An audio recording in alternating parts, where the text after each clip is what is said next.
নমস্কার বন্ধুরা, আজকে বাটা মাছ রান্না করব। ছোট বাটা মাছ খেতে খুবই টেস্টি, জ্যান্ত পুরো টাটকা ছিল। পুকুর থেকে তুলে নিয়েছি ছোটো ছোটো বাটা মাছ। এই মাছগুলো পরিষ্কার করে ধুয়ে কেটে নেব। এই মাছগুলো কিন্তু খেতে খুবই ভালো, কাটা মনে হবে না। ছোটো মাছ হলে কী হয়, ভালো করে কড়া করে ভাজলে ওটা মাছগুলো ভাজা খাওয়া যায়।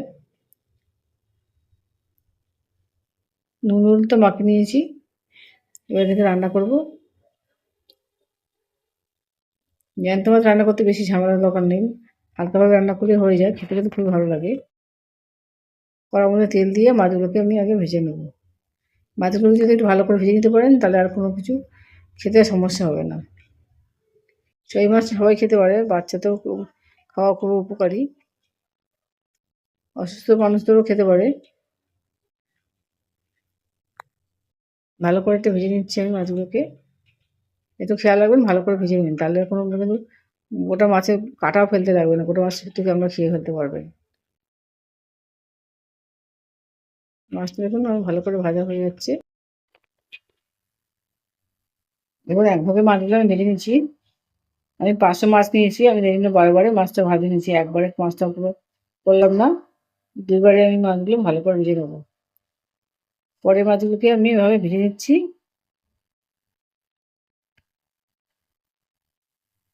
বেশি কিছুই দেবো না, পেঁয়াজ দিয়ে আর টমেটো দিয়ে রান্না করবো। একটা পেঁয়াজ নেবো, একটা টমেটো দেবো, দেখবি রান্নাটা হয়ে গেছে। সুন্দর ভাজা হয়ে গেছে। এই মাছ কিন্তু ভাজা অবস্থাতে ভালো লাগবে খেতে।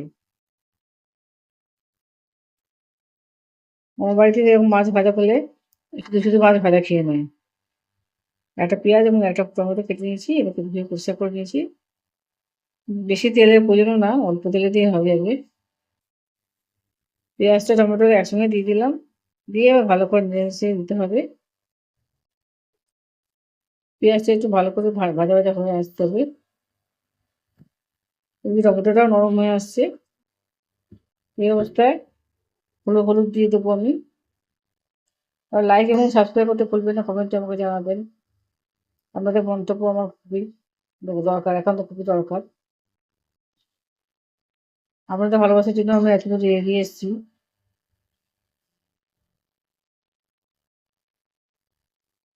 যেহেতু সব শুকনো শুকনো মশলা, আমি সামান্য পরিমাণ জল দিয়ে দিচ্ছি যাতে পুড়ে না যায়, লেগে না যায়, এই জন্য দিয়ে এবার এই থেকে আবার শুকিয়ে আনতে হবে কিন্তু, নাহলে কাঁচা গন্ধ লাগবে।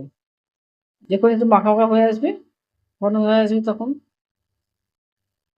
তবে আমি নুনটা দেবো, তারপরে আমি নুনটা দেবো, এখন নুনটা দিচ্ছি না। ঝোলটা দিয়ে শুকিয়ে উঠবে, টমেটোটা পুরো নরম হয়ে গেছে, পেঁয়াজটা দেখতে দেখতে নরম হয়ে যাচ্ছে। এবার আমি পরিমাণ মতো নুনটা দিয়ে দেবো,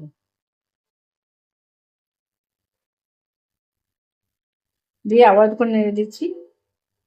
নেড়ে দিয়ে আমি জল দেবো, বেশি জল দেবো না, যেহেতু 500 মাছ, বেশি মাছ নিয়ে আমার, সেই পরিমাণ আমি জলটা দিয়ে দেবো।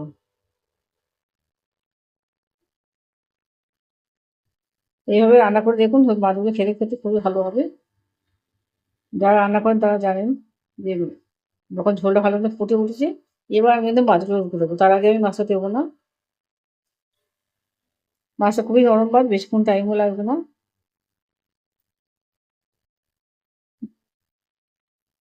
দিয়ে খুঁটি দিয়ে ভালো করে একটু চেপে চেপে বসিয়ে দেবো, ঝোলের মধ্যে ভালো মতো যেন ঢুকে যায়, ভালো মতো মশলাটা যেন ভালো মতো, নুনটা ভালো মতো ঢুকে যায়। এই অবস্থায় একটু ঢেকে দিতে পারেন, ঢেকে দিতে গ্যাসটা কমিয়ে দেবেন, কমিয়ে দিয়ে একটু ফুটতে দেবেন যাতে ভালো মতো মাছটা নরম হয়ে আসে। ভীষণ মাখা মাখা হয়ে গেছে, এবার গরম গরম পরিবেশন করে দেখুন, সবাইকে খাইয়ে দেখুন, খুবই ভালো জিনিস